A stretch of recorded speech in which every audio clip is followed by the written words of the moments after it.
Hey, this is Brandon McManus, Denver Broncos Super Bowl champion, and you're listening to The Scoop on alscoop.com.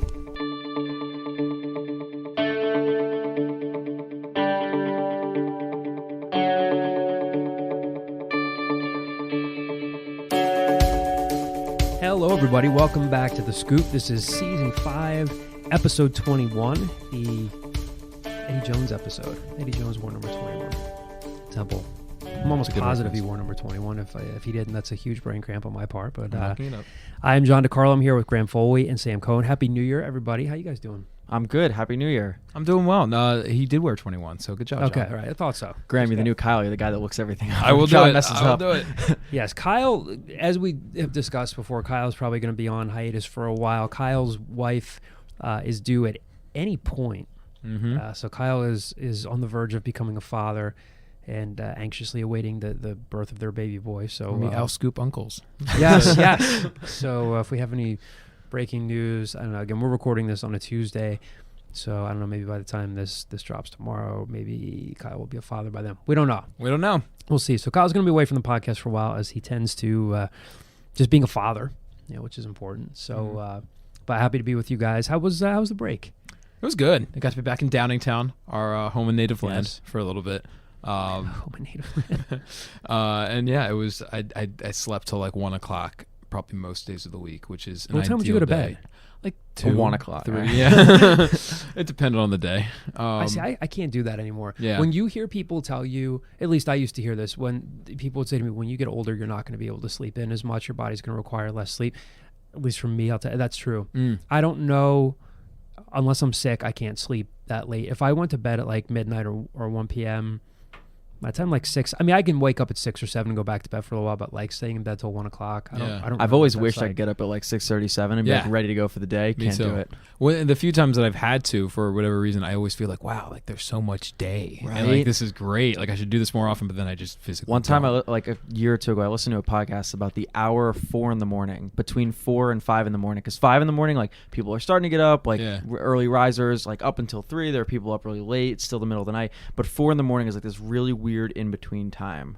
When nothing's happening. Is it if you get up between 4 and 5 that's good for you? No, like it's something everyone should experience. Like get up at 4, walk outside, and go for a walk, and just like experience 4 in the morning, because it's very, very different feeling from every other time. I've done it for flights, early flights. That's it. For signing day prep, when they used to have access on signing day, I'd get up pretty early to prep because they would allow us to go to the football facility starting like at 7. Okay. As the LOIs would start coming in, and then after 4, 5, or 6 or 7 guys would sign, they'd bring out a couple assistant coaches. So we used to be able to use the Eagles gym like super early in the morning, and my friend was like a bodybuilder there, so he would like have me come in once a week, and it was horrible. But I would get up at like 5. The earliest I had to get up, I did an internship at a radio station in high school, and I did the 6 to 10 morning show, and I would have to get up at like 5 in the morning every morning. No thanks. I did that. I got up that early when I interned for the Eagles when I was in college. When I worked with with Spadero. You had to do doing the film drop off at the airport. Right? Yeah, literally.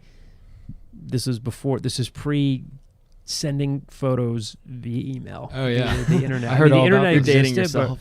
Oh yeah, yeah. I would have to pick up film, like photos from any Sunday home game, pick it up at the Veterans Stadium, of course, drop it off at the airport, and I would be literally back in my Temple Towers residence hall by like 6. Wow. So yeah, that's being crazy. Up that early is something. And John just turned 25 too. Yeah, right. It's amazing.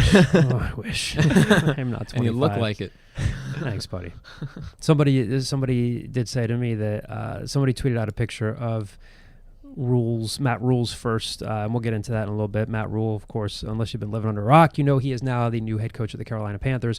Somebody tweeted out a picture of Matt Rhule's opening press conference. He has a lot more hair, darker hair. I have a lot less gray hair.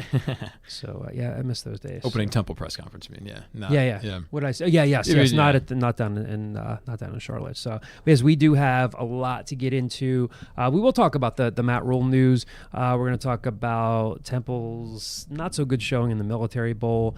We were fortunate enough to talk to ESPN's Kevin Negandhi, a friend of ours here at the Scoop. Temple, if you don't know, is a Temple graduate, talks about Temple a lot on the air. So we talked about the Military Bowl, talked about the Matt Rhule news. He reacted to Quincy Roche's decision to enter the transfer portal. We'll get into that. talk about Matt Hennessy. Of course, we will talk to you a little bit later in the show about Temple's conference opener on the basketball court against Houston. They are coming off, of course, a horrible game at Tulsa, where that place, 44 points. The Reynolds Center has been a house of horrors for them. They have never won down there, never won on the road at Tulsa before. They looked like they had no idea how to attack that zone. They do practice a lot against the zone, but you can kind of see where they need some pieces and parts moving along in the future, not just this season, next season. But we'll get into the Military Bowl first, kind of catch everybody up on that, and then we'll play the Kevin Negandhi interview for you. But 55-13, we knew North Carolina was good.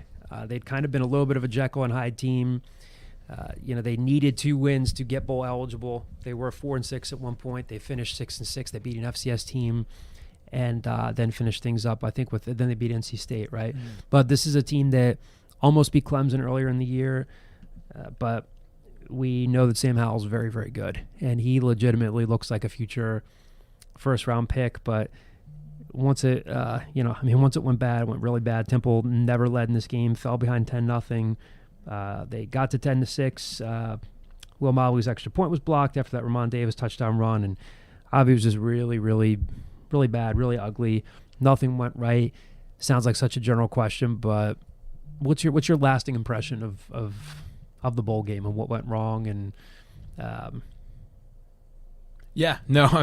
it just seemed like they totally just got outplayed. It didn't even look like a preparation thing or even a lot of just like mistakes adding up. It just looked like North Carolina was the better team. And you said it right with the Jekyll and Hyde situation. This is the team that came.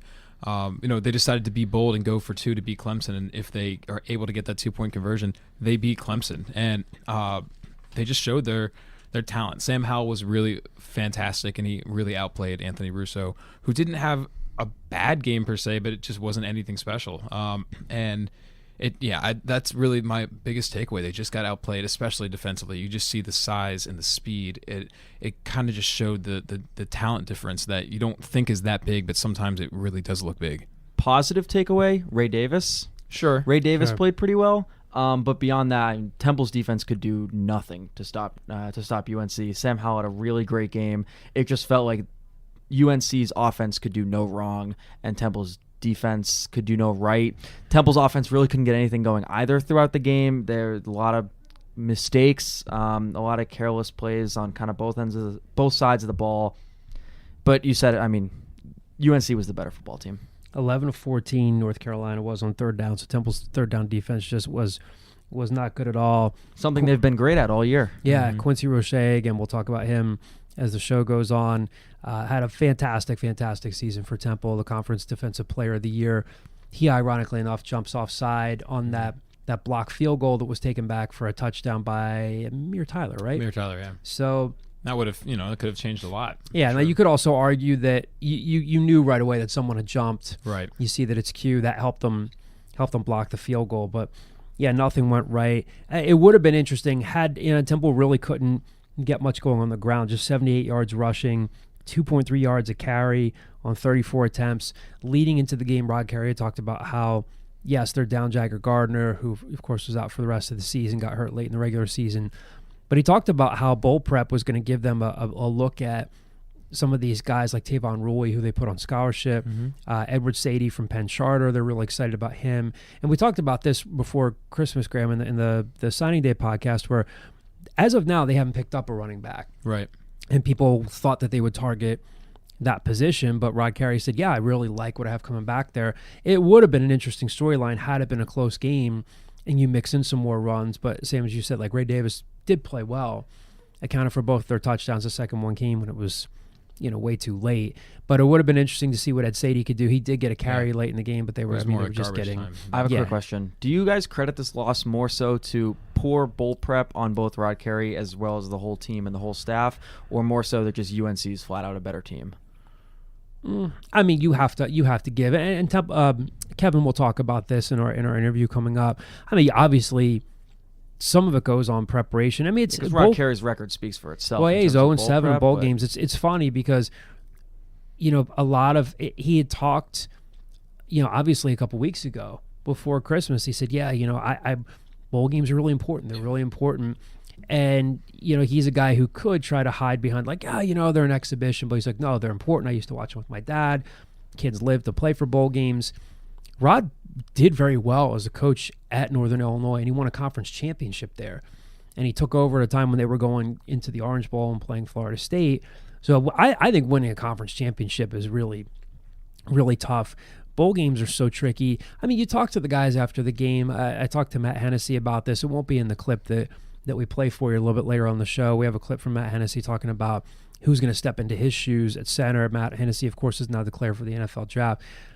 And a lot of the guys said, like, we thought we had a great game plan. You don't get the sense that they're just saying that. But it's interesting because you have extra time to prepare, but it also gives teams extra time to install a bunch of stuff that you haven't seen. We truly, truly don't know how much North Carolina installed that Temple hadn't seen before, but they clearly had the better quarterback. They had the better defense. And I think that, you have to obviously put some of this on Temple for how they responded or did not respond. Right. And I think, when you look at the talent, guys like Daz Newsome just kind of showed, that looks like NFL potential. That's the kind of team that North Carolina has. But unless, not only did Rod Carey talk about how much he took this bowl game seriously, but the whole team, it seemed like they really bought in, unless they were just kind of playing the part all week, talking about how important this game was and how much they wanted to go out with a win. So we weren't there at practice. I don't really know what the prep was like on that end, but mentally it seemed fine. But once the second half starts, it's already 20-6 at halftime. North Carolina marches down and scores on the first drive of the second half, and then there's a bad read by Russo. It's a pick six. Now you're down. What seems insurmountable at that point.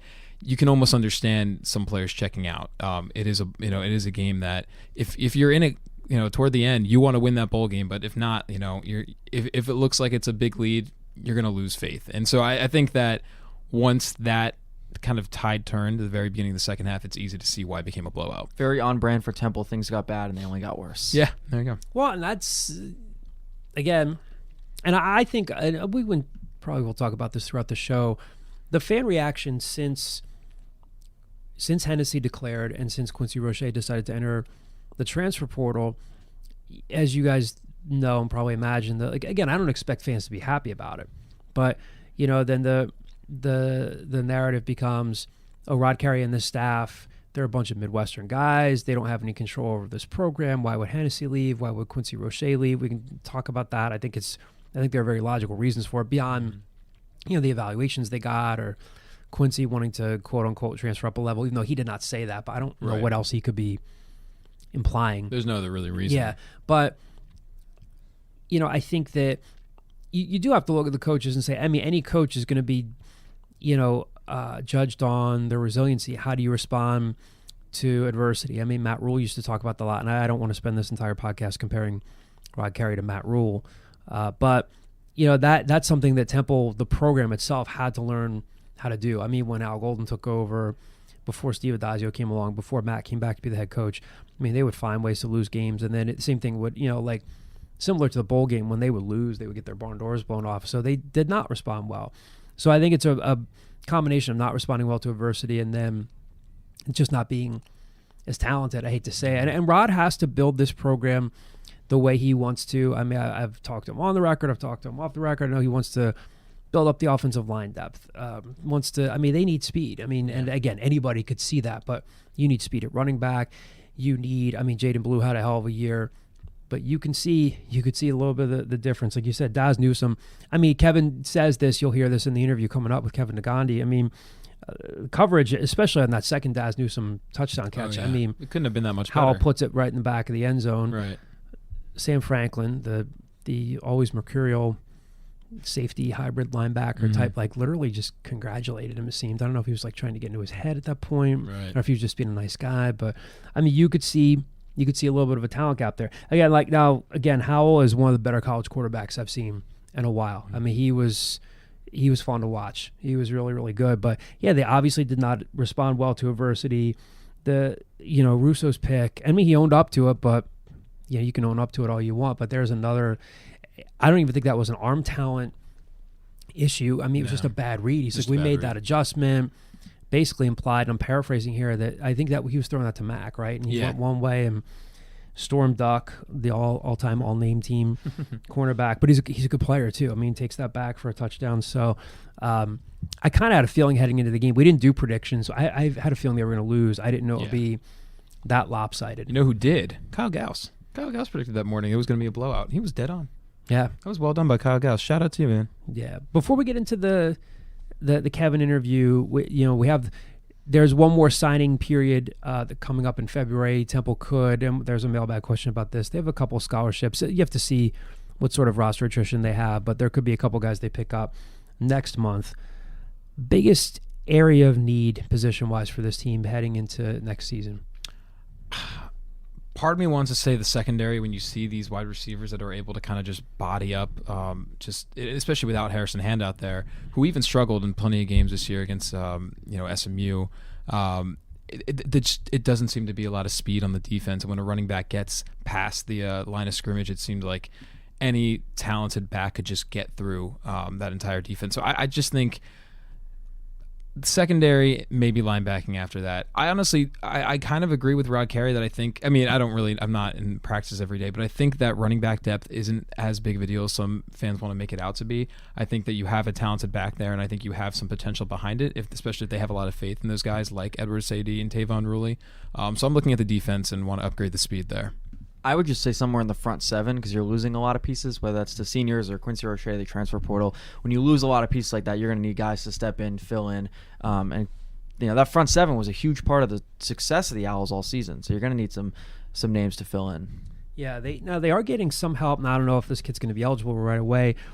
At safety, Quantel Rains, safety from West Virginia, is transferring in. He's a Pittsburgh area kid from Aliquippa. He's transferring in. They'll try to get him a waiver. I don't know if he's going to be eligible right away. If he does, that helps. But you have Amir Tyler coming back. I think that's why they recruited heavily at that position, sure. Including getting a guy like Trey Blair out of Haverford High School. That was big.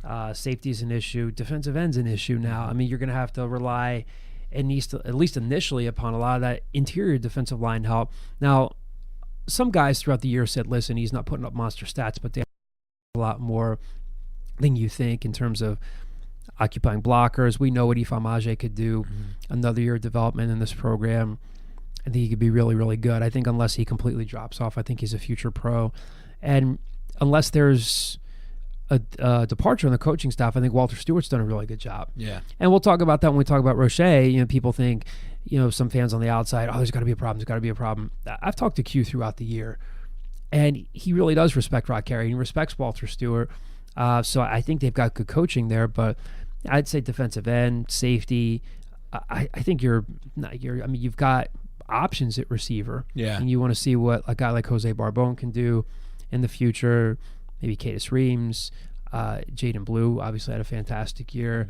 Obviously, tight end, a guy like David Martin Robinson will have to step up. Kenny Yeboah is now at Baylor, wondering where his head coach went. Yeah. But as far as I know, he's planning on staying back there. So anybody who thinks he's coming back to Temple, I don't think that's going to happen. I think he's probably already enrolled there at some point. Sure. But yeah, not a wonderful end to the season for Temple. So they finished off 8-5 after that 55-13 loss in the bowl game. Again, we'll be talking football recruiting in the coming weeks, coming months. Spring ball will be here before you know it.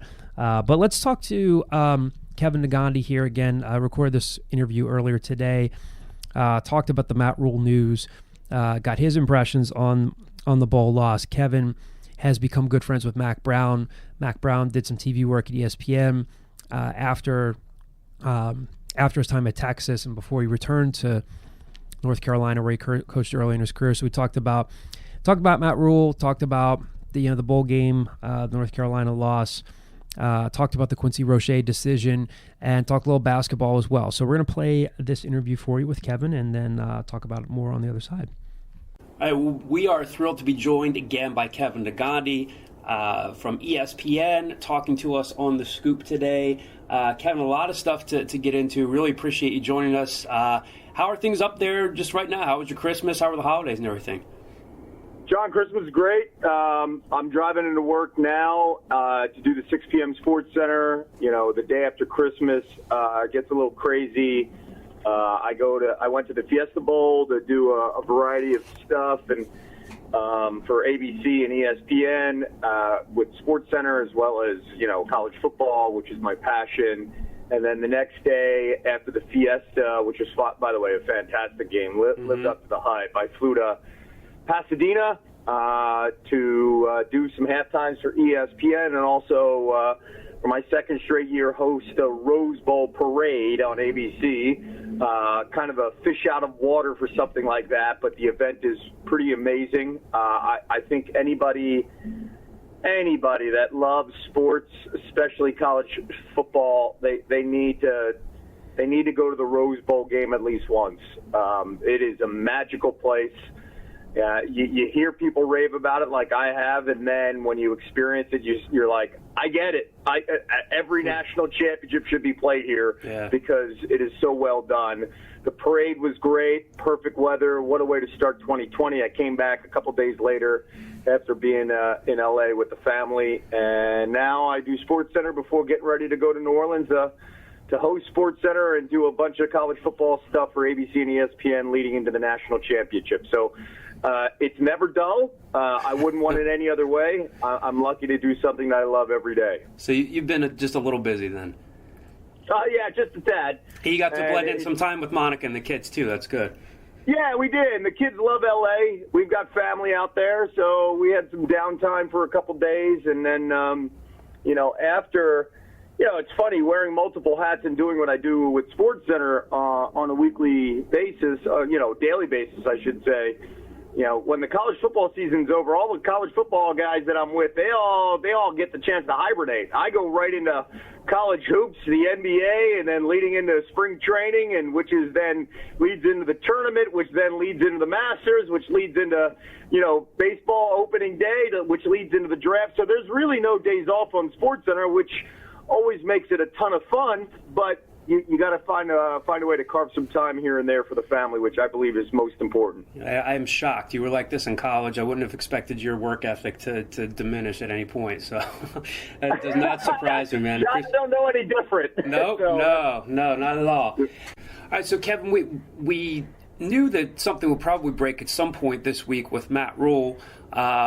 Weren't exactly sure how it was going to go, but sure enough, as of Tuesday late morning, he is the new Carolina Panthers head coach. What are your thoughts on this and just how it all played out with him interviewing there and was set to interview with the Giants, and that looked like, from the outside looking in, maybe the potential destination for him. What are your thoughts on how everything played out and how it's going to go for him? I think when you reflect a little bit, this makes perfect sense. Now, in the past, John, Matt, I know Matt. We also know his New York ties. We also know his belief that he was going to get back to the NFL one day. I mean, let's not forget, he interviewed for the Colts job, the Jets job. So there was interest there the last couple of years. It looked like a fit, checking all the boxes. Giants, he was there before. He understands what's going on with that organization when he was an assistant offensive line coach in 2012 before taking over the Temple job. But there were a lot of other things. Now, when Matt came to Temple, when he came to Baylor, he could shape both programs the way he wanted to, right? He is the architect, and this is his vision. This is his philosophy. He can execute it. When you go to a team like the Giants, you got a rich history with the families, and you got a GM that I'm not sure how much he's embracing, the modern NFL, the new NFL, with analytics and how they break things down, and that this is the way where you're combining, some of the stuff that we saw back in the day to, some of the new stuff where breaking down like what does the film say, what do the analytics say? Let's put it all together. I think that's an issue maybe for maybe progressive coaches in the NFL if they want to meld with Gettleman. To me, when you look at the Carolina job, he gets to shape it the way he wants to, right? He doesn't have to worry about, hey, I've already got a quarterback and a running back. Now, listen, that running back is maybe the best running back in the league. Right. That quarterback has a lot of potential, but those guys aren't going anywhere. And for Matt coming into Carolina, he's getting also maybe the second best running back. And shoot, if you go by stats, the best running back in the league, right? But he gets the chance to shape up how he wants to have the quarterback, and that could be Cam, but that could be somebody else. With this owner giving him a bunch of power and the belief that we want your vision, that's a big difference, especially when this is your first head coaching job in the NFL. You've waited all your life for that opportunity. It just, I think, in the beginning on paper, the Giants check all the boxes, but in the end, all the intangibles, the Panthers check all the boxes. We know Matt's a family guy. I think the idea of playing in Carolina, raising a family in Carolina, plays a big role as well. When you factor all the intangibles, I think the Carolina job gives him the ability to take his time. And we know if you give Matt enough time, all he's done is produce. You know, that first or second year, he's figuring things out. By the third year, they're in pretty good shape. And listen, he took over a Temple program that they won 2 games his first year, right? And some heartbreaking games, but man, they always play tough. And then year 3, you're winning 10 games. You're beating Penn State. You're taking Notre Dame down to the wire. You got game day in town, right? Like that's incredible. Look at Baylor. In year 1, you win 1 game, and you're trying to survive. Year 2, you win a bowl game, 6 games in a bowl game, and then year 3, you're in the playoff conversation in the Big 12 championship game against Oklahoma. If you have a healthy quarterback, it may be a different story. Yeah. So I think that when you look at that scenario, I think the Carolina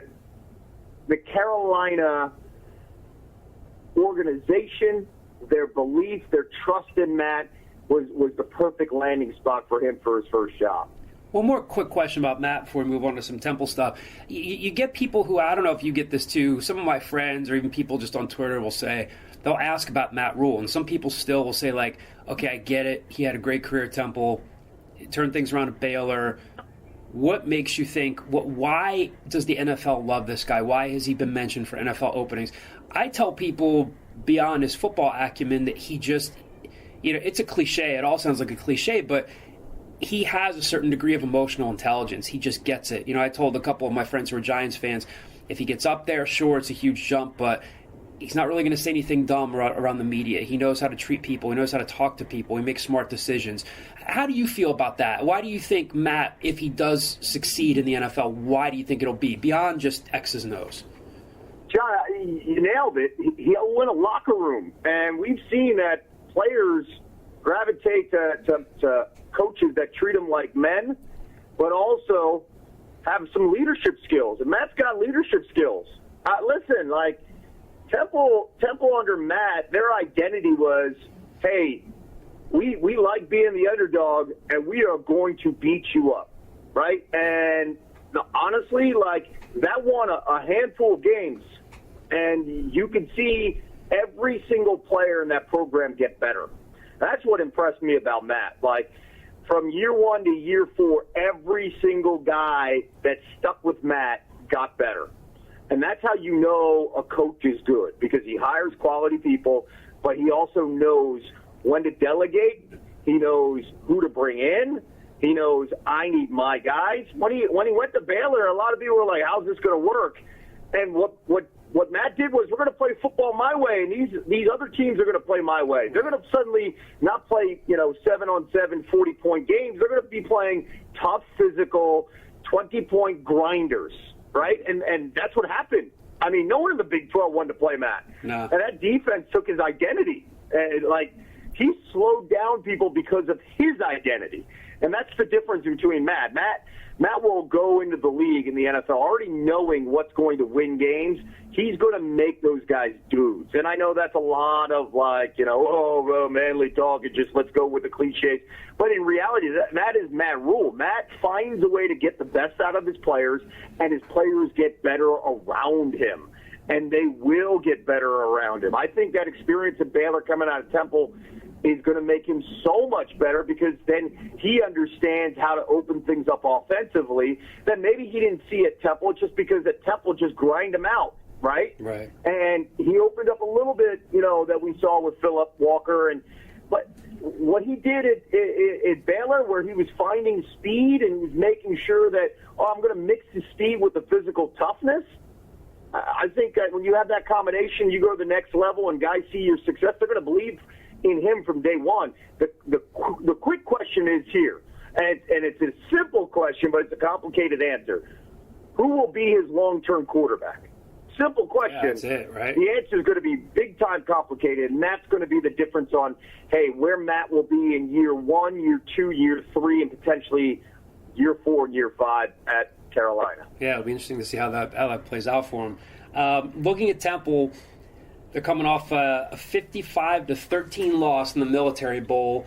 Wanted to ask you about this. Obviously, you're a Temple guy, a Temple graduate. You're also very close with Mack Brown, who's done a nice job down there. I mean, UNC finished the year 6-6. They had to win their last 2 games to get bowl eligible, and they were kind of a little bit of a Jekyll and Hyde team. They almost beat Clemson.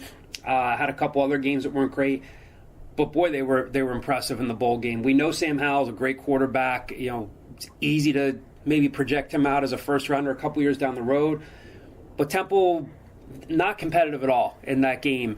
Bowl games are always tricky. What's your view on what happened to them in that game? Well, that's really tough. First off, Matt got me good. Obviously, the backstory is, you're up 4 touchdowns and then you run the Philly special. So clearly, Matt knew I was watching. We texted afterwards, and a little tongue in cheek from Matt on what that play was specifically called in that game. So, North Carolina is going to be really good. I was down with Mac in August with the program, and I watched Howell as the freshman running drills, and Mac had yet to name his quarterback, and Mac and I were looking at the kid, and I'm like, first off, congrats to you for flipping him from Florida State, and then second, how did Carolina let this kid leave Charlotte in the first place to consider Florida State? And that's the difference between Mack Brown, I think, many coaches. He knows relationships with high school coaches, and he's going to basically seal the border in North Carolina with all that talent.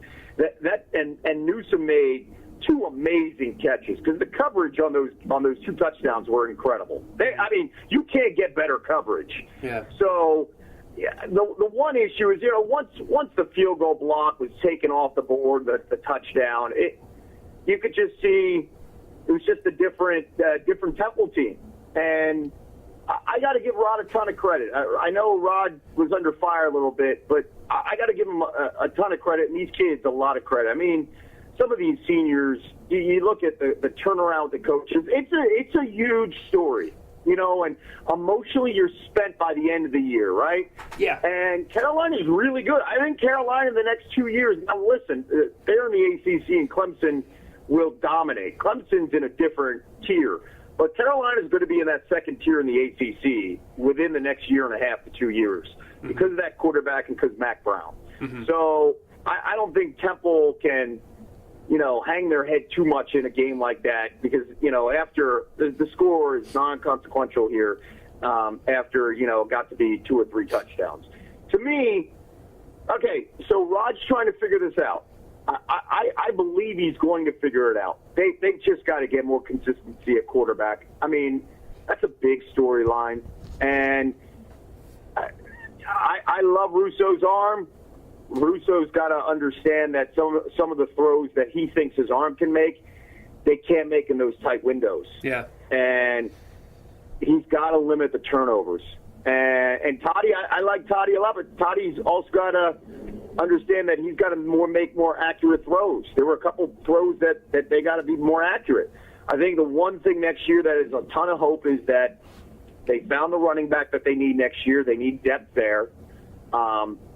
Losing Quincy's a loss, which I just don't understand. I love the kid. I think the kid got extreme talent. I just don't understand the decision-making process. Like, for me, this is not about Temple. This is the young man's future. If the belief is that he wants a better shot at the NFL, you're not going to get a better shot coming from Temple with the reputation that Temple has producing defensive players, right? Yeah. You go to a Power 5, I just don't think that's going to change the level of your grade in the NFL. Either you come back to Temple and you dominate again like you did this past year, or you go to the league now. I just don't understand that extra year in a Power 5. This is not Temple from 10 years ago, and this is not about playing time. This is about, improving your draft stock. You can do that at Temple. Yeah. You're playing against a ton of talent. We've seen a ton of talent come through Temple the last few years, and scouts are fully aware of the Temple production when it comes to draft time. So I just don't understand that thought process. And good. Checking into ESPN while we're on this podcast. There we go. I just don't understand that process, and I don't know maybe all the details, so I don't want to be out of school to speak too much about it. But from the information I know, I hope the young man makes the right decision for him. This is past Temple. I care about all the kids that come through the program beyond, hey, what are you going to do? Are you going to play for us? That, to me, is ridiculous. To me, it's what are you doing best for you? Is it really the smartest decision? Mm-hmm. And that's how I view things, because I think the kid is given his heart and soul of the program, and if he's looking to make some noise there with the NFL, he could still do that wearing cherry and red. Yeah, you kind of answered my question there, because I talked to him the day that he announced, and I think he, you know how this works on a big scale, on a smaller scale. Stuff happens, fans react. The initial reaction from the fan base was Rod Carey's lost control of the program, and I think they don't understand that it might be easier for a guy like Quincy to leave or think he can transfer up. Matt Hennessy gets a decent enough evaluation, he's going to go. These guys have been through 3, or technically if you count Manny, 4 head coaches. I talked to Quincy. And I know him well enough. I've covered him long enough to know that he has a really good relationship with Rod and Walter Stewart, his defensive line coach. I think he just wants to transfer up without saying. I asked him flat out, do you feel like you're transferring up here? He said, no, it's not about that, but you feel someone just got in his ear and said, hey, this is the right route for you? Because otherwise, like you said, it's just, we're not fortune tellers. He'd have to play one more season, but, Hassan Reddick has made it as a first rounder. Other guys have gotten into the league. Do you think this is just him wanting to transfer up without saying he's transferring up? Yeah, I can't speak to specifics, but I just don't understand. Like, he's the best defensive player, and he's returning, and he was dominant in the American, especially to close out the season. Scouts are watching games constantly. You can make an impression at the combine. This is not, 2-9 Temple. This is not Temple from 2001, 2002. If that was the case, then I'd be like, okay, yeah, I get that. I respect that. I'm being really serious about that. Sure. But with the last 8 years and what Temple has produced, especially on the defensive front, and the reputation that they have among scouts, I just don't. Some things just don't make sense to me, and I think it's unfair to judge, Rod Carey and his staff on something like this. But the transfer portal, I'm all about the transfer portal. I really think players should have options if coaches have options, right? Mm-hmm. The issue I have with the transfer portal that people I don't think are talking about enough is, hey, the 4-star and the 5-star guys, they're going to find teams. It's the 2, 3-star guys that decide to leave and think that there's something greener on the other side, and then they don't get scholarships, right? Yeah. And then they try to come back to their program, and there's nothing there for them anymore. Right. And that's what concerns me. Not so much you're hurting a program, you're hurting yourself. Yeah. And again, I care more about the 18 to 22-year-old kids and the decisions that they're making now than I do overall about programs, because programs will find somebody else. Mm-hmm. What are the kids' options after this? And that's the one dilemma I think that's going to be widely discussed, I think, in the next couple of years when you look at the transfer portal and the problems it's posing. Not for the coaches. It's for the players and their future when they leave. Where are they going if they don't get the scholarship that they ultimately wanted? Yeah, it's going to be interesting for Quincy. I mean, he's a lot of programs have reached out. Texas has reached out. North Carolina has reached out. It'll be interesting to see where he ends up. They should. And, John, they should, because the kid is so talented. Here's the thing. If those programs are reaching out, that means the NFL scouts are aware of him. Right. So he going to those programs will not change NFL scouts coming to look at him, because NFL scouts are everywhere.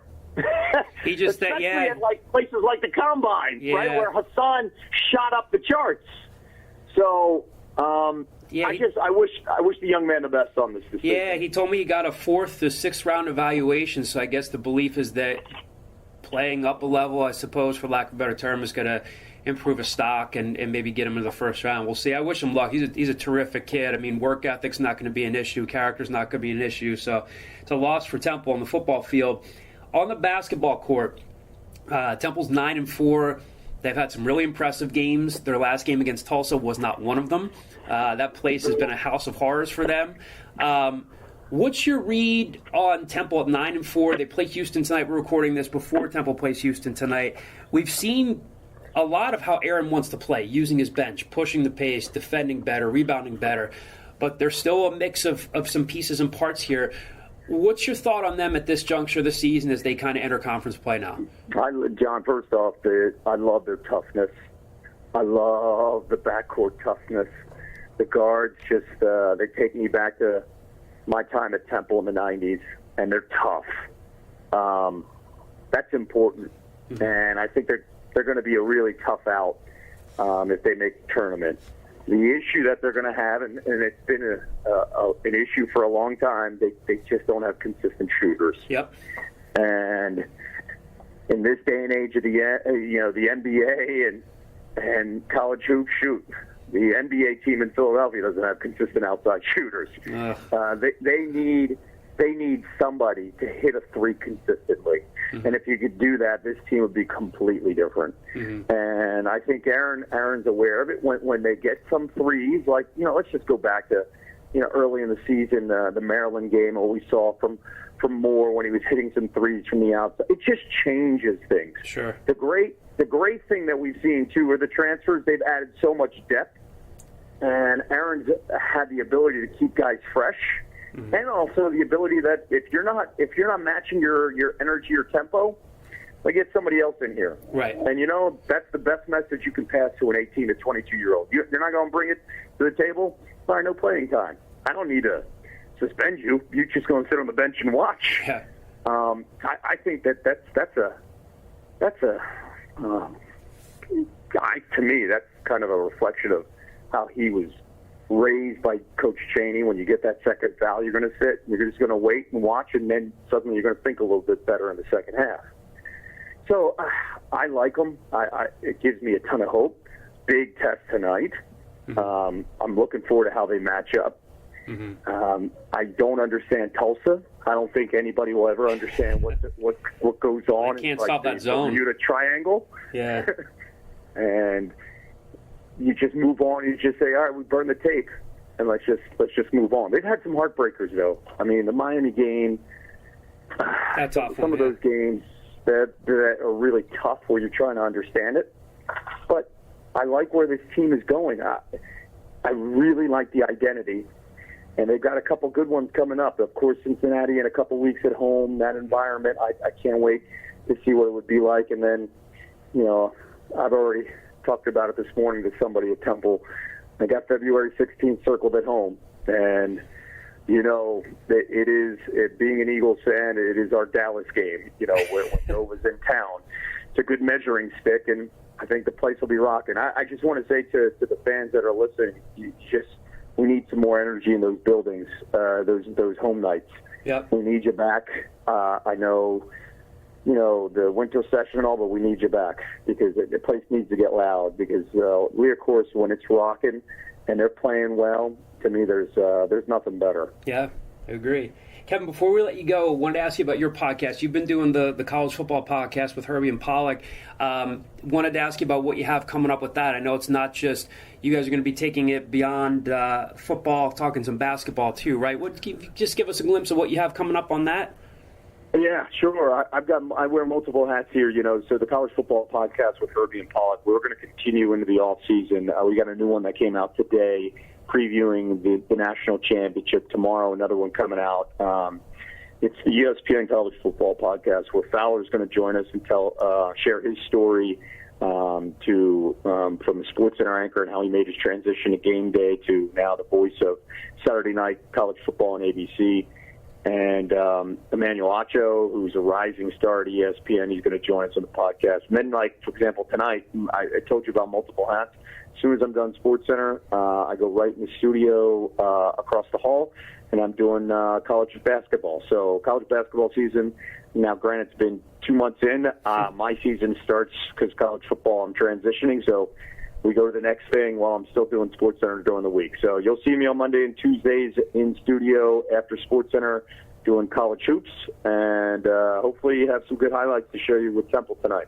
All right, buddy. Looking forward to it. Always a pleasure. Thanks for taking time for us. I appreciate it, Kevin. John, you're the best. Go Owls. Thanks, bye. So obviously one of the things that Kevin talked about there is the Quincy Roche decision. Quincy, of course, as we mentioned before, deciding to enter the transfer portal. Fans obviously, sad to see him go. I'm sure the coaching staff started to see him go, conference defensive player of the year. Kevin doesn't get it. What do you guys think? Do you think he's making the Monday morning quarterback this? Again, if you're listening to this now, unless something develops in the next 24 hours, I've talked to Q a couple times and touched base with him since we talked for the story. I don't think he's going to make a decision before next week. I know that some of the possible schools that have reached out, Texas has reached out, North Carolina has reached out. I mean, I think he's going to have not his absolute pick of where he wants to go, but he's a real good football player.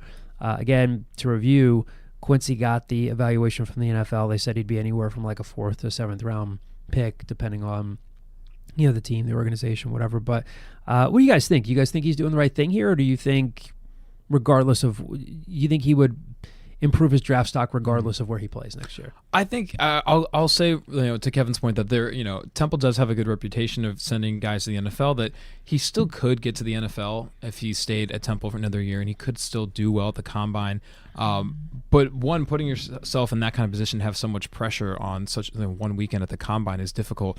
And when that's if he gets a combine invite, yeah, exactly. And who knows if that will happen? And I feel like if you have 13 sacks, you're player of the year for the conference, and you're only getting 4th to 7th round draft pick. I mean, that says more about the conference than it does about your coaching staff or anything like that. I could see him being like, what more can I do at Temple that's not going to improve my draft stock? So I get it, going to a Power 5 team and having a season that doesn't look as good statistically as it did this season with Temple, but you have those opponents you're playing, you have that kind of caliber of talent around you. I think that could definitely help him with the draft. So I don't blame him at all, and I don't think it's anything personal with Temple or the coaching staff.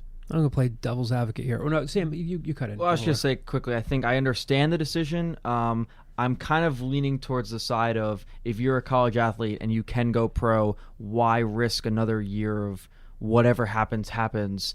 Does that affect whether or not you go pro? If he's 4th to 7th round right now, he's coming off his best season ever. Like, I don't know. I'm in the ballpark of, if you can go to the league, go to the league. But at the same time, if he thinks that he can take a step up from what he did this year, like, it's kind of a big risk if he's going to go play for a Power 5 school and think that he can do better, or think that he can improve his draft stock. If he can do it, and if he's really that confident, I say go for it. And there is a big difference between being a 4th round pick, which is the the best of the evaluation he got, and being a 2nd round pick. You get a lot more money, a lot more guarantees, and that is something that is worth trying, I think, if he does think he can reach that. But it'll be interesting to see what he does. And I was telling John too, I did see Mac Brown go with his security detail across the field to talk to Quincy Roche after the game on the field. When he was talking with family, he wasn't even in the middle of the field.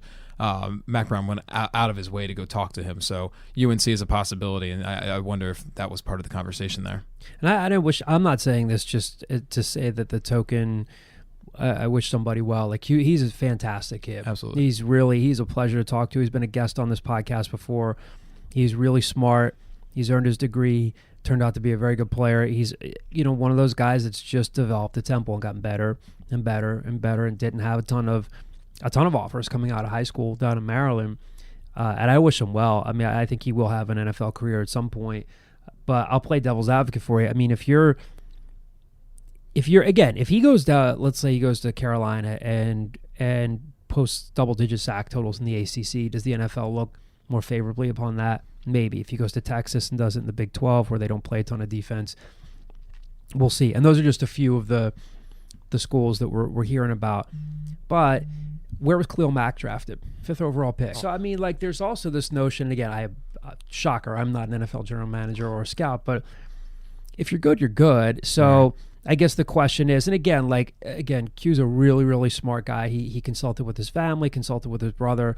I know he put a lot of thought into this. And again, I know him well enough to know that sure, somebody could give you lip service, but I've just talked to too many people to know that he was, he like Carey was real close with Walter Stewart, his defensive line coach.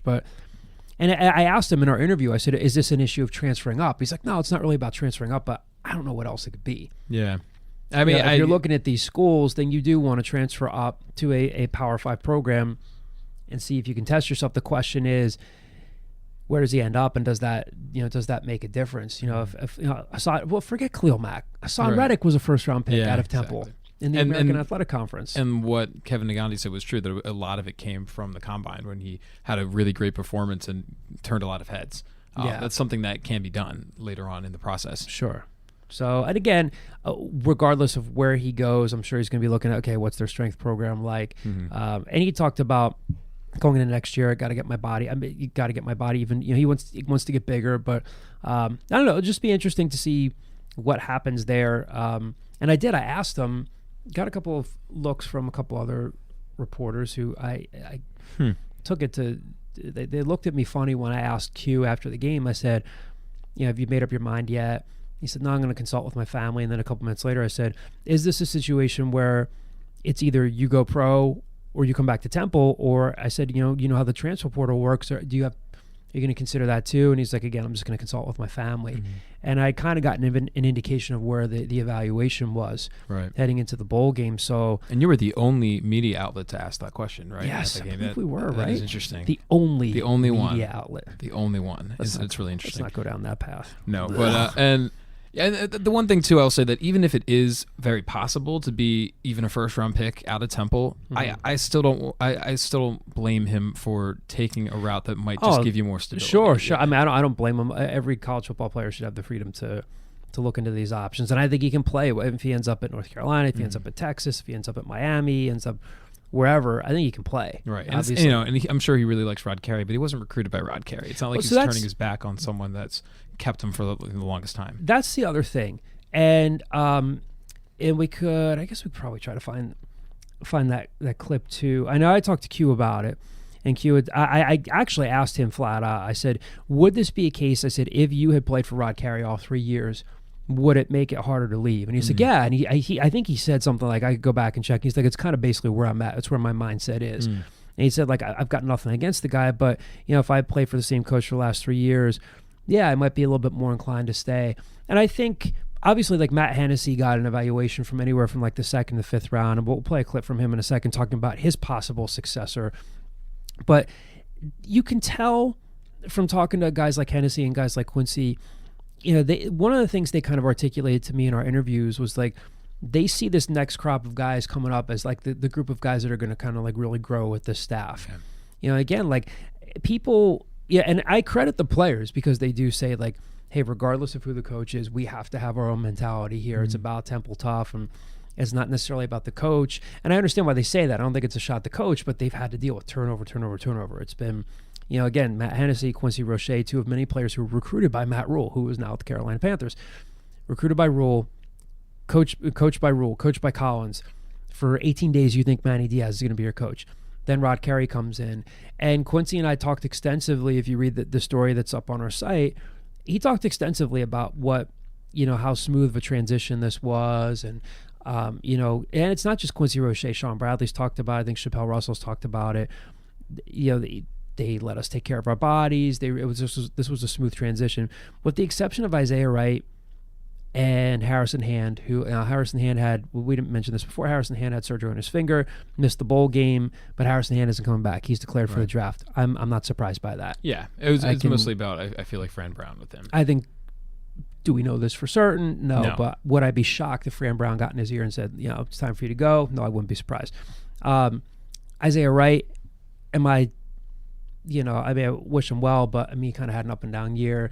Was sick. They sent him home, but if I had to put my finger on two guys who maybe weren't going to play in this game, That might have been my guess. Now, again, they both had legitimate reasons, but now Isaiah obviously has used up all of his eligibility. But other than that, other than those two guys, everybody else played in this game. Yeah. And I think that does speak, again, I'm not telling fans at all to be happy with a 55-13 loss. You shouldn't be. The coaches aren't, the players aren't. We know that. But I do think there's this underlying thing, and I think the players know it. Guys like you and guys like Hennessy have said, we're kind of part of this group that's kind of on its way out. Yeah. And these guys like Maje, like Jaden Blue, like these other guys, they're going to have the chance to grow with this staff for a while. So unless Temple goes 12-0 next year and wins a New Year's Six bowl, I don't think Rod Carey's going anywhere. Right. And even if they have a complete clunker of a season, I think he'll have at least another year to try to right the ship. But I think that's a big piece of it, you know?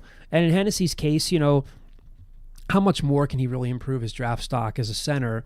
Now, some people will say you typically don't get drafted in the first round. Actually, over the past few years, a lot of centers have gone in the first round. I was kind of surprised when I went back and looked. But I think that's as much at play as anything else, where I think these guys are saying, I've done everything I can here, and we'll see what happens. Again, Hennessy obviously got the evaluation. Q got the evaluation. We'll see how things turn out for him. But, again, speaking about Hennessy, again, big shoes to fill there. Temple's going to have to replace his center.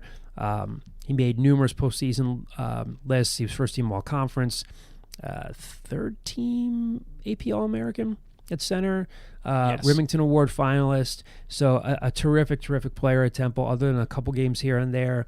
He had the concussion this year, had the knee injury last year that he sustained in the UCF game, but otherwise a very durable player, very smart player. He's on his way out, announced his decision to declare for the draft after the Military Bowl. We saw that news when we were driving back along the eastern shore of Maryland on the way back. Much more fun trip on the way back than on the way down. You were sick. You weren't feeling well. I was very sick that morning. Yeah, it was tough. You fought through it, though. You went out, you got some air, got some video footage down at the field. Yeah, Navy letting people on the field for the game, that's very clutch. I needed that. Yeah. So, anyway, we have this clip of Matt Hennessy talking about, and again, I wrote a story about him, talked to him about his decision. But again, there's that what's next aspect of sports, and people want to know, okay, who's filling in? Obviously, spring practice will determine that. Preseason practice will determine that. I wouldn't be totally shocked. We're going to hopefully, I'd love to touch base with Rod before spring ball comes around. I'd be curious to see if Vince Picozzi gets a shot at center, but I don't know if he's really going to be ready for spring ball. Matt Hennessy talked about Wisdom Quarshie, who played at St. Joe Hamilton in South Jersey, a little bit closer to the shore.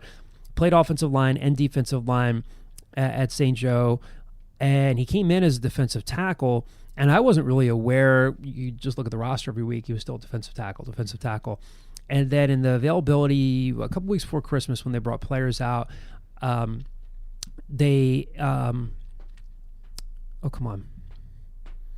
Von Fair. Joe Von Fair brought him up completely out of the blue. And I think I'd asked him, I said, who are some of these guys that are coming up? Who's the next wave of offensive linemen? And he mentioned Wisdom. I talked about him at center. And here you'll hear Matt Hennessy talking about Wisdom Quarshie and why he thinks that he could be the guy to replace him at center. Yeah, so he's a physically pretty gifted kid. He spent most of the year on scout team playing head up nose, so I got to go against him a lot. Yeah. And familiar with how strong he is and how explosive he is. And then I really think, though, what's going to make him be able to succeed is just what he's got upstairs. He's a smart kid. He's an extremely motivated kid, so I just know he's going to take advantage of the opportunity and push himself to get better every day. All right, so there you have Matt Hennessy talking about Wisdom Quarshie. And again, if you haven't, if you've kind of been floating around visiting friends and family throughout the holiday break, check out the site. Again, we have a story up about Matt Hennessy. Talked to him after he made his decision. Talked to Quincy Roche after he made his decision to leave as a grad transfer. So we'll have more content coming up for you in the coming days on the site. Some basketball stuff, of course. So, well, moving along the basketball, Temple is now 9-5 overall and 1-2 in the American after losing to Houston 78-74 Tuesday night at the Liacouras Center. Depending on how you want to look at this, I guess you can either be encouraged that Temple made a game out of it after things really had a chance to get ugly. Of course, they're coming off a really bad loss at Tulsa where they just got embarrassed there. They fall behind by as many as 15 points to Houston in the first half. We're all the way back, take a short-lived lead at 58-56. They led one more time at 60-59 after Jake Forrester hit a jumper but Houston was just too much to handle down the stretch. Particularly Caleb Mills, who had 23 points, really killed him down the stretch. But the rebounding numbers, and if you're a Temple fan, if you're Aaron McKie, this is what you fear. Houston's in the top 5 nationally in 4 rebounding categories. And they were just as good as advertised at that end of the floor tonight. They out-rebounded Temple by 54-32, killed them on the offensive glass 23-8, and that was just too much to overcome. It's pretty easy to point out that. Let's go with the positive stuff first. Anything stand out to you that you're encouraged by heading into the rest of the conference play? I mean, you did mention it, that they did make it a game, and it seemed like Temple kind of altered their defensive scheme, went to more of a zone look in the second half, kind of took back control of the pace of the game. That was important. That was something McKie talked about, that was planning with the coaching staff beforehand. It did have, the opportunity to become ugly, and, you don't want to take moral victories if Temple does really think they can compete for this conference.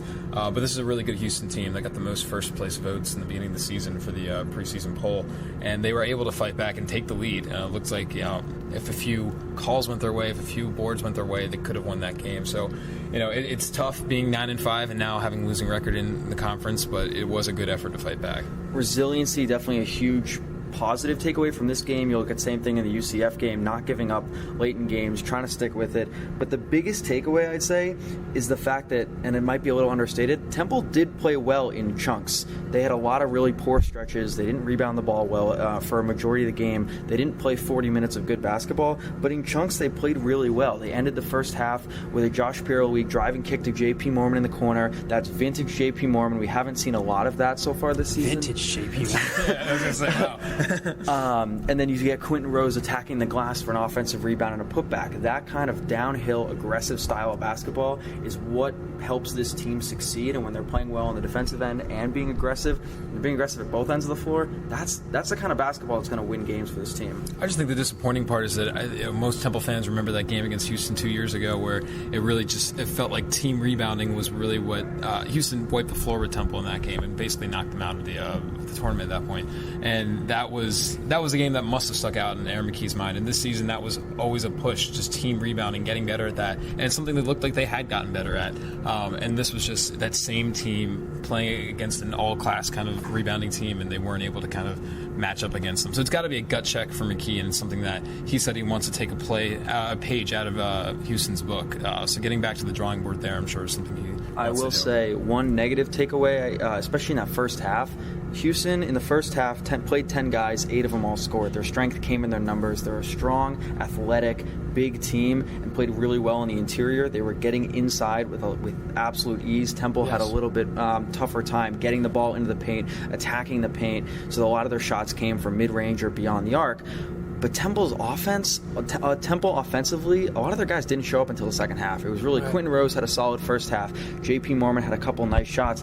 But you look at guys like Alani Moore, Jake Forrester, even Nate Pierre-Louis, even Monty Scott. None of these guys showed up until the second half. They were, pretty much invisible. And it wasn't until the second half when they made that run that everybody was getting involved and contributing. Well, they kind of had to pick their poison. Nate said, and it's a good point, one of the tough things, they went to a 2-3 zone. It looked like down the stretch they were kind of mixing it up between a 2-3 and I'd almost sort of, and asked Aaron, I couldn't really confirm this, but it looked like they were mixing between a 2-3 and like a 1-3-1. They was like switching back and forth, and it did help. If I were to guess, I'd say makes and misses, zone on makes, and then fall back into the zone press on makes. Yeah, but it's tough to rebound out of it. Yeah. But they had to do something. Like you said, Sam, Houston was getting to the basket too easily.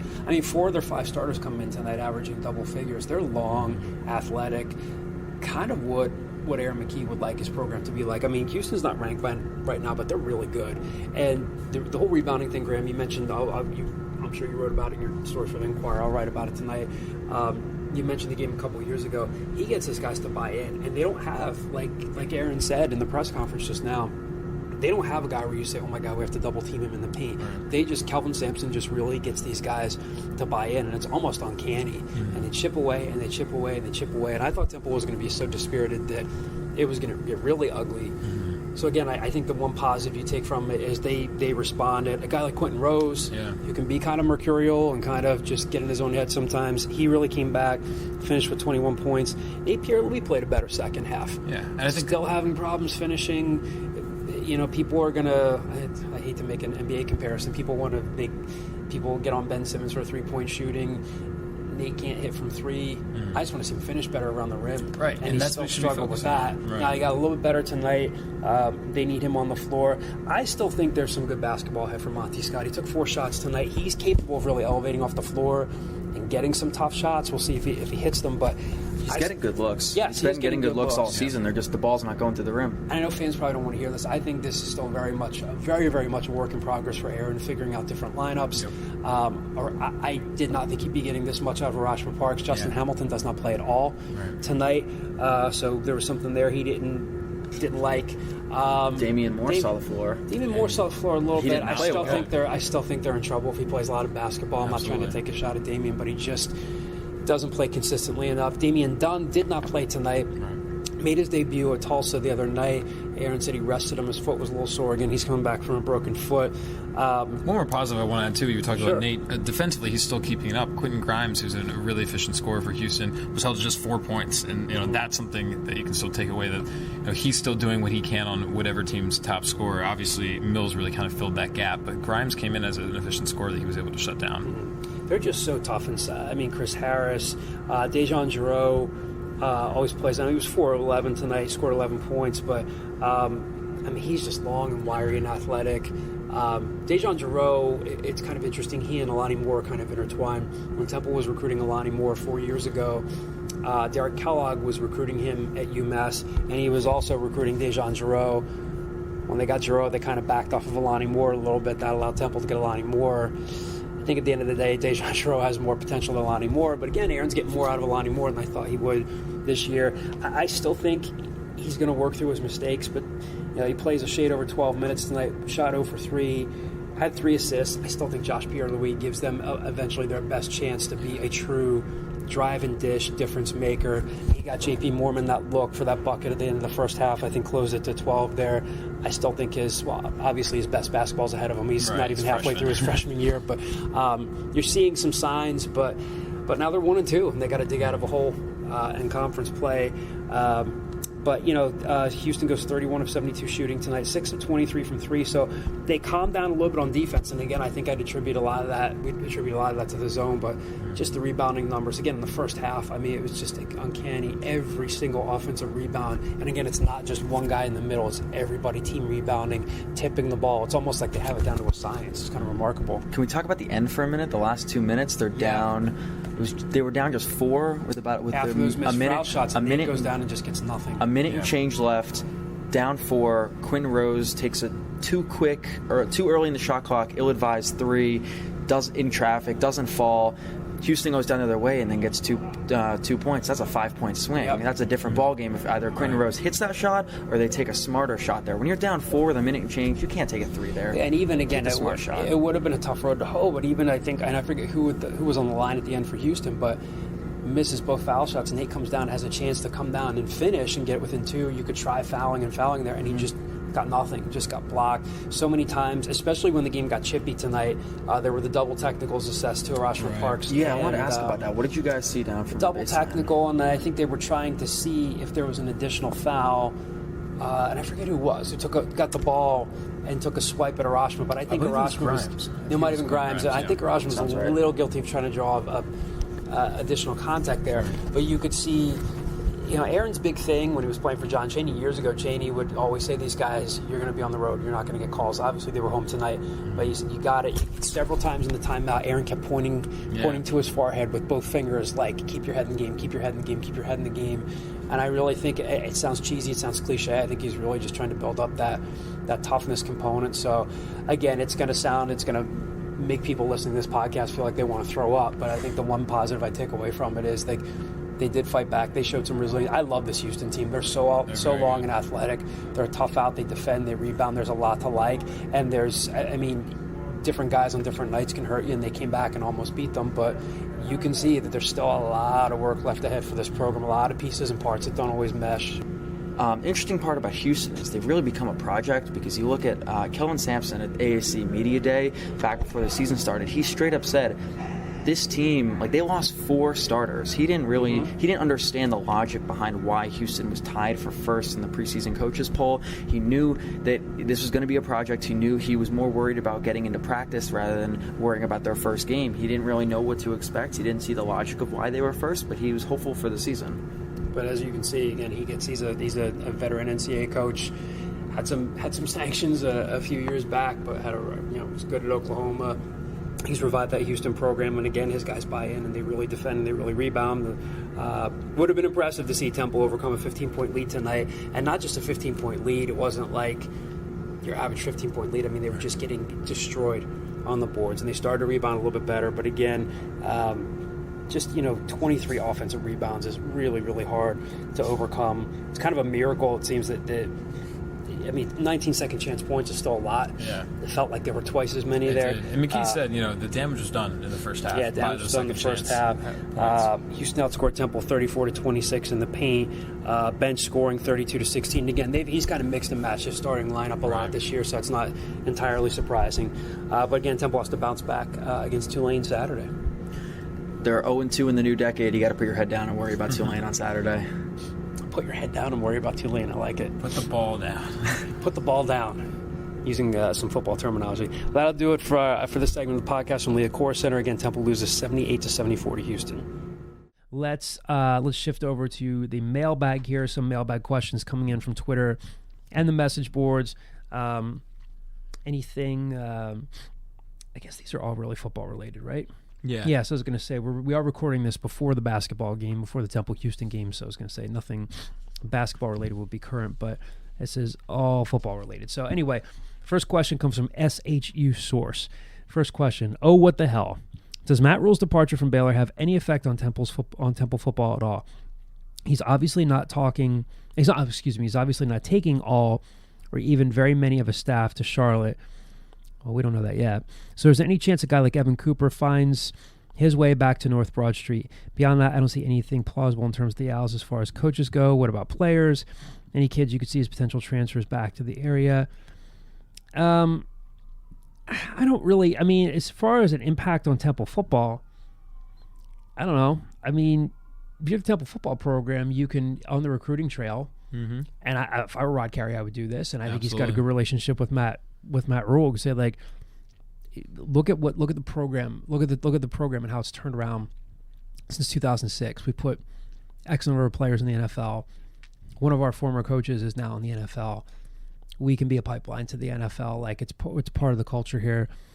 I think that's the effect. Evan Coop's a tremendous coach. He was a tremendous recruiting coordinator when he was here. I don't know what's next for Evan Cooper. I could see, and this is a total guess on my part, I could see Matt taking him with him to the Panthers, but I don't know. It's all pure speculation on my part. I have talked to Matt Rhule throughout the season here and there. He still checks in to see how the program's doing. I have not talked to Matt Rhule today since he got the Panthers job, so I don't know who he's taking with him, but I don't know that anybody from his Baylor staff bolts up here. I think Evan Cooper's got a bright future in coaching. Evan Cooper's father actually played for the Eagles back in the 80s. Cornerback, I think. He was either a corner or a safety, but I don't know. I mean, he's a heck of a coach. I don't know that it really changes the coaching carousel all that much in terms of anybody floating back up here, any potential transfers. Again, I think that they could maybe, in the transfer portal, I think they could target a defensive end. I won't be surprised to see them go after somebody who's like really good at the FCS level or maybe somewhere else, but I don't know that there's going to be much of an after effect with the Matt Rhule decision. I don't know how you guys feel about it. No, yeah, I mean, I feel like you would have more insight there. We talked about the potential of Kenny Yeboah, and it looks like he's going to stay at Baylor. I don't see many transfers happening. It's always a possibility, but it just doesn't seem like it in this scenario. I was going to say, I'm assuming that's what the last part of the question was referring to, is Kenny Yeboah, and he's probably not coming back, but other than that, John, you got it. Yeah, I don't know. Again, I don't know. I mentioned this earlier. I don't know for certain. I believe that Kenny Yeboah was already enrolled at Baylor. I've gotten the indication from a couple people I talked to this week that even with Matt Rhule leaving, I think Kenny's staying down there. I don't think he's coming back. Next question comes from GHG722 from the message board. How are your dogs, and what is your New Year's resolution? It's a good one. My dog's doing well. She's old, and every time I come on, she's always got some kind of health issue, but she's been good. She's just very tired now all the time I get Tell home. everybody what her name is again. Oh, her name is Gracie. She's very cute. She's a black lab mix with like a border collie. We think, we don't exactly know. So she's like a black lab, but really small. For a black lab, she's still kind of like a medium size. And so every time I come home, she's all kind of curled up and sleeping, and just very calm and cool. And so she's doing really well. Sam, do you have a dog? I don't have a dog. It's tough. It will change your life. I've always wanted. It will My change. parents would never let me. I've said this before on this podcast. My dad, when we were younger, lied and said that he was allergic to dogs. No way. I actually And he's knew that. not.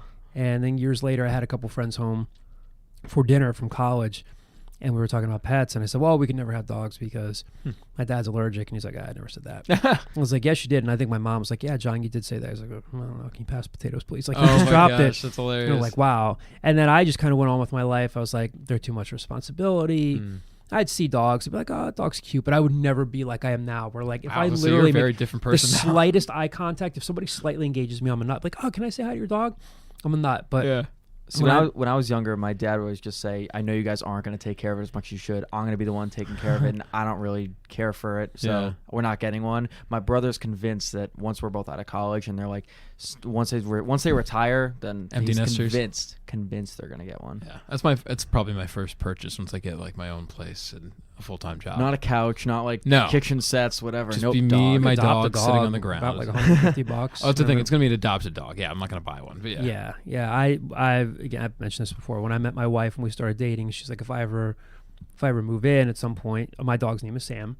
Sam's gonna move in with us. And when he first moved in, he like peed a couple of times, and he wasn't young. He was like, Chelsea and I have been together almost 7 years, coming up on 5 years married.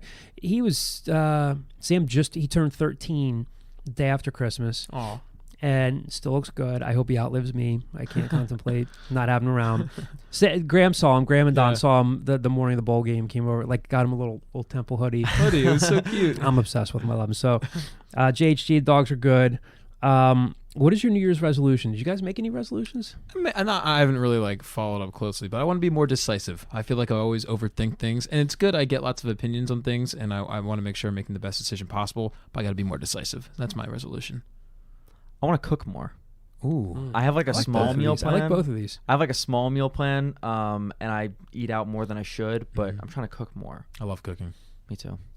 What if you take this in the opposite direction and you get like decisive to the point where like I'm losing my voice. Where's this coming from? I'm getting over being sick. Wow, this is great. What if you get decisive to the point where like you cut everyone off? Quit now, Scoop. It's like pushing. Yeah, you guys suck. I could go that. No, I'm not gonna do that. It was funny because when I was trying to make my New Year's resolution, I was like, I could be more decisive, but I don't know if that's right. I'm like, that's me being indecisive. I'm horribly indecisive. Yeah. Even if we have stopped at a rest stop to get food on the way back from the road trip, I'll look I'm at very indecisive too. Yeah. not that we always eat healthy. If I'm looking at like the never. McDonald's menu, look, Kyle's been like, what could you possibly be thinking about? They don't have a breakfast, dinner, appetizer menu here. Just pick something so we can get back on the road. I'm like, I could get this, I could get that. I was in New York this past weekend. I was getting lunch, and it was one of those. It's like, you ever heard of Dig In? It's in New York. It's like a Chipotle style buffet, but I don't think I have healthier. heard of it. Really good, highly recommend. But I'm picking one of the sides, and I went back and forth between these two, and the lady eventually was like, "Come on, just pick one." And I picked one, but she gave me a bite of the other one because she was like, "Just get out of my line, just take it." That's great. That's fantastic. My resolution would be to eat better, get into better shape. My wife and I are embarking on the Whole30 diet again. You ever heard of the Whole30 diet? I've heard of it. I don't know much about it. It's 30 things per day. No. Like just no sugars, no processed stuff, no carbs. So it's just like meat, fish, vegetables. We've said like for the first week we're going to try to use everything we have in the house. It's like a lot of meal prep. I don't know if I'm going to cheat tonight and maybe have some pizza before the game. Hey. I do have a prepared dinner in the refrigerator, but I'd feel weird about bringing that to the game. But no, don't. The thing about the pizza is that I'm hungry and it's free, and so that's why I always go for it. Yeah, not overthinking it. I can't eat pizza, so I guess I luck out in that. You can't? I'm gluten free. Oh. Really? Yeah. Wow. Do So you get the gluten-free pizza at Blaze? I do. I love the gluten-free It makes pizza it makes a difference. Yeah. I don't know that I need to. I don't know that like I I mean, I can't. I'm not at the point where like I can absolutely not handle it, but it makes a difference. Yeah. They got rid of it over the summer, and there were complaints nationally, so they brought it back. It's an Shout extra out $3 for the. It's an extra $3 for the crust, but it's worth it. So it is an expensive lifestyle. Yes. Okay, a few more mailbag questions to get to. Green Street Owl. Lots of questions. Coach Carey was dodgy about how many scholarships were left when he was asked about it in December. I don't necessarily agree with that. It just all depends on the fluidity of the roster. But anyway, with guys coming and going via the transfer portal, that response now makes more sense. Agree with you. Anyway, care to guess how many we have left and what positions we are targeting still outside the obvious ones at both kicking spots and along the lines, and other related questions if you have time. Well, let's get to this first one. Care to guess how many scholarships they have left? I don't know. I mean, literally, we could find out over the next month or two, or even before spring ball, that, you know, these coaches have exit interviews, and we've talked about this a million times before. They have exit interviews with players. I'd be mildly surprised if you don't see some roster attrition where a couple of guys announce that they're transferring down a level. You know, and that happens. It's not to speak ill of other players. You know, as of now, they're over the scholarship limit, but all these programs have a way of figuring this out. I think if I had to guess, they might take a couple kids in February. This is an answer to a question later down the line. They do have 2 kickers coming in, but not on scholarship. Rory Bell from Ohio and William Leland from Souderton High School. So they are addressing, you know, the kicking and punting positions. I don't know which one of those guys. If I had to guess, Rory Bell will probably kick. William Leland could be a punter. They could compete for those jobs, but they're not scholarship guys as of now. But I don't know, positions they target, maybe defensive end, maybe another running back. You know, we'll see. But I mean, if we're just, it'd be silly of us to try to say we're going to put a number on it. Like, oh, they actually have 3 scholarships they're going to use. It all depends on the roster attrition and what happens there. And other related questions, if you have time. Rhule's hiring today was hardly a shock, so I wonder what Kenny Yeboah was thinking or was told about what who might stay behind. Odd situation. I mean, again, we've talked about this before. Kenny Yeboah is probably staying put unless something drastically changes. Finally, do you expect any of our quarterbacks to enter the portal? I'm already surprised they haven't lost Todd Centeio or Trad Betty. Any word on how Kanique Bonner-Stewart has looked? You know, Trad, it's always, I'm sorry, not Trad. Centeio, it's always a possibility. Yeah. You know, people forget this. I mean, even if they have 5 or 6 quarterbacks in the program, that's what most programs carry. Exactly. Could Centeio, again, have we talked to Todd Centeio? No, we have not. Could Todd Centeio decide to transfer? Sure. You know, he wants to play. Who doesn't want to play? I think it'll be a competition this spring. We've talked about this before. I know Anthony Russo has his things he needs to work on. There's our calendar reminder that the game's coming up. My calendar reminder. I got it in my ears. That must have sounded great. It was loud. So, do I think it's going to be a completely open competition? No. Again, I think Russo needs to improve. I think he just needs to spend another season with the same offensive coordinator. I do think that'll help. Sure, Centeio could possibly leave. I'd be interested to see more Trad Betty. We have not heard a lot about Kanique Bonner-Stewart. This staff is more like most staffs, generally speaking, across the country, where, you know, Jeff Collins used to talk at length, and I do mean at length, about how, we take a global approach to every program. Everybody gets snaps. Everybody gets this. So it's a really good impression. And it really is. Thank you. That might work, but Kanique Bonner-Stewart was not getting much more than scout team duty. Right. And the same could be really said for Trad. So we'd be lying if we said that we've seen a ton of snaps of Kanique Bonner-Stewart in practice. He's got a ton of ability. We'll see how things go. The quarterback position is always interesting. Don't forget, a couple years ago, people had Anthony Russo transferred and out of here. Right. You know, fans, I can't tell you how many times I heard the rumor that he was going to transfer to Delaware. Sure. And he stayed. So, you know, we'll see how it goes. I wouldn't be shocked, but again, I haven't heard anything credible that suggests that Todd Centeio's on his way out. Now, that could change, but sure, something to keep an eye on. You guys have any thoughts on this? That, I think, basically covers it as well. Yeah. Yeah, you got it. All right. I mean, I do think it's definitely an open competition, but you made the good point that, you know, most teams have these number of quarterbacks. It's not unusual, even though it feels like it. Mostly because I feel like the fact that Centeio clearly wants to be the starter and pushes that a lot, but he hasn't shown it yet. Yeah. It's also Russo's job to lose. Right. SoCal Al, what steps plan to improve special teams? Talked about this before. I think a new kicker and a new punter will help. Now, again, there will be competition, but Will Mobley's range is what it is. It's not great. Now, again, Will had since taking over for Aaron Bumeri, part of the way into last season, or through last season and this season, he's good. He's solid from 40 yards and in.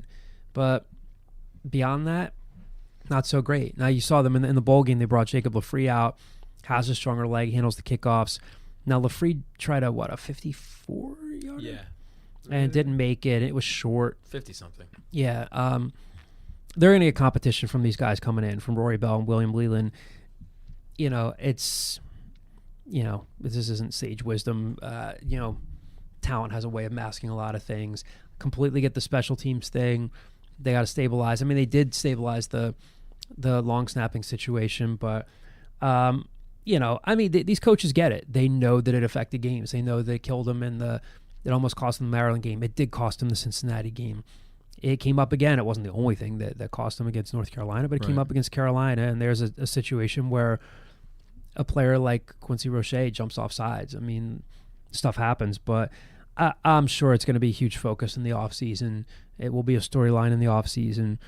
They know it. The coaches know it. The players know it, but I'd be interested to see what Bell and Leland, who again are coming in as preferred walk-ons. I'm not sure if either one of these guys are coming in as early enrollees. If they do come in the spring, it'll be interesting to see what they do in the spring. But, I think that could help. I'm sure they'll look at scheme stuff. I get that Isaiah Wright didn't break off really any big returns. I think people are also fooling themselves if they think that Isaiah Wright was always told to fair catch the ball, everything's situational.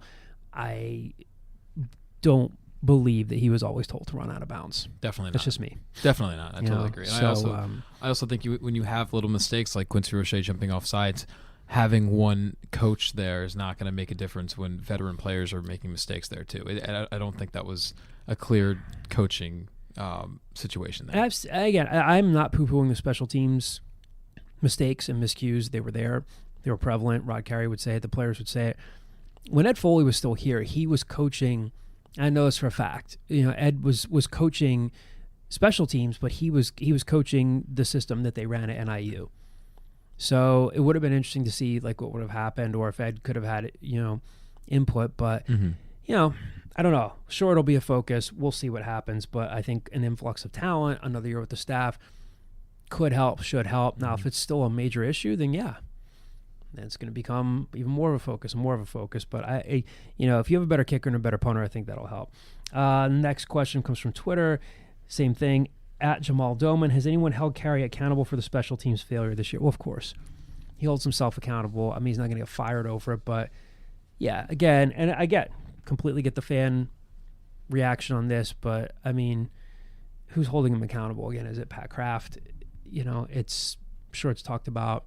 These guys hold themselves accountable, but we will have to see how they shuffle the staff. Again, they're moving Brett Dearson in to fill Fran's spot.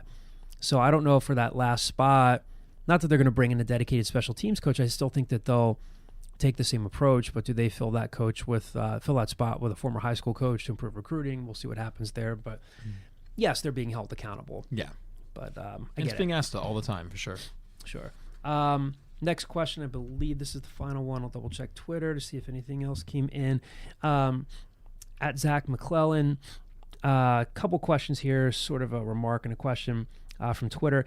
I think a talented roster got us to 8-5, but overall inconsistency, special team struggles, bowl blowout, Roche transfer, Hennessy in hand declarations, graduation of key defensive players, Fran Brown, etc. leaving, is making 2020 seem like an inevitable step back year.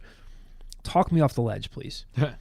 I would say, first of all, that especially on offense, you still have a lot of big key pieces that are coming back. Hennessy is a big loss, but everyone who is leaving too has talked about the guys behind them and how much faith they have in them. I think that it's a possibility that it's a step back year, and I think especially defensively, because that's where I think you're losing the most talent. But this is really going to be a true Rod Carey year. This is where he's going to have more of his guys than ever, obviously, especially on the coaching staff. Fran Brown was not his guy. He was here with Manny Diaz, and he stayed with him. So I think now that you have a total Rod Carey team, you're going to see what he's made of as a head coach and as a recruiter. So I don't know if it's an inevitable step back here, and I think that for one, it's going to be a big year for Anthony Russo. I think he understands that. So that could really dictate a lot of what the season is. So I think there's still a lot of talent with this team, and it's going to be all about Rod Carey and how he can do as a head coach. It's fair to say it could be a step back year. I think the defense is definitely going to take a step back. The question is, to keep it from being a step back year for the team, the offense needs to take a step forward. Yeah. You look at guys like Ray Davis, Anthony Russo, this wide receiving core that had a really strong year. Jaden Blue getting 1,000 yards this season. Those guys need to take this offense to the next level. They need to be more in tune together. That group needs to be stronger overall. And this defense, it's going to take a step back because if you mentioned losing guys like Harrison Hand, Quincy Roche, key defensive players graduating, they're going to need to kind of fill spots. And you mentioned it's a Carey year. Yeah. Yeah, I mean, this sounds so general, but this is why I like covering college football. It's not that players don't develop in basketball; they do. I mean, look at again, nobody played well against Tulsa, but look at Dre Perry's development. Mm-hmm. You can look at the Temple basketball program. You see a bunch of guys developed over the years, but basketball sometimes you see more, obviously one and done guys. That's not a thing in football, but again, like it's a situation where guys can develop. What will Dan Archibong do next year? What will Ifeanyi Maje do next year? What will some of these younger linebackers do, like Rigby, like Audley Isaacs, and guys like that? I don't know that 2020 is going to be a step back year. The schedule's interesting. You open up at Miami. Who knows what they're going to be like? Yeah.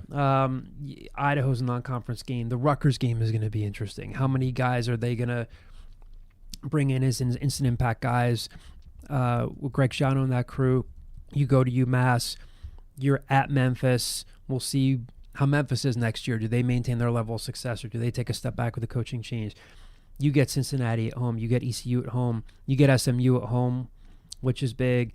You get USF at home. You're at Tulane. You're at UCF, which will be tough. You're at Navy, which is always a tough game. It sounds cliche, but they're a tough out because of the way they play. But I don't know if next year is a step back year. Obviously, Cozy has to come back healthy. You need more depth at running back. I think you guys had said that. If Sadie and Tavon Rule step up, but I don't know. It's way too early to say it's a step back year. I don't know if that's talking you off the ledge there, but As I said, I don't think this is enough to talk him off the ledge. I just think it's so early and there's so many questions that are going to be answered as time goes on, especially with some of the guys in this recruiting class like Trey Blair, like even Kobe Wilson, that maybe could make an impact in year one. Yeah, I think Kobe and I think Trey Blair is going to – I'm not just saying this because I had a chance to talk to him in person, interview him in person, but I think he's too smart and too talented not to see some time, whether it's going to be on special teams or at safety where they might need him. I mean, he just played really, really, really well against some really good competition. Again, not just saying that because we're Downingtown guys. He's a really good football player. Kobe Wilson might step in. I think Nick Baggs might have a chance, outside shot at being maybe like their fifth defensive tackle next year. Again, I think if Rod had his druthers, I don't think any of the offensive or defensive linemen other than maybe Baggs are going to play. I think he wants to redshirt all of them, but it'll be intriguing to watch.